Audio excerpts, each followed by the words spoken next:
કમોસમી વરસાદ એટલી હલે આવ્યો, ગાંધીનગરથી જાહેરાત તો થઈ કે સર્વે કરશું, વળતર આપશું, પણ જે માણસે ભાગવું ખેતર વાવવા રાખ્યું છે એનું શું?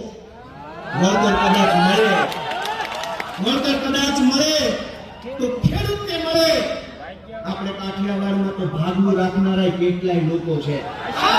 15%, 20%, 30%માં મજૂરી ભાગે.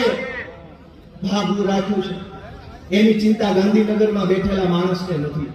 અને જેને ભાગવું નથી રાખ્યું એ રોજ જાગીને કોઈના ખેતરે મજૂરીએ જાય છે. ક્યાંક કપાસ વીણવા, ક્યાંક પાથરા કરવા, ક્યાંક ઓપનર આપવા, ક્યાંક વાઢવા, ક્યાંક લણવા, કંઈક સોંપવા, કંઈક વીણવા. એ મજૂરી કરતા માણસને માવઠાના કારણે મજૂરી નહીં મળે. એના બાળ બચ્ચાનું શું? એના પરિવારનું શું?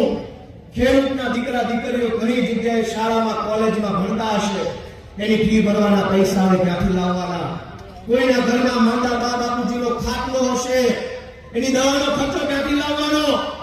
અને મજૂરી કરતા હોય કે ભાગવું રાખ્યું હોય કે પોતે ખેતી કરતા હોય, બધાએ એક સપનું જોયું હશે કે આ વખતે કપા હારો થાય ને તો બેનને મોનું કરાવી દેવું છે, દીકરી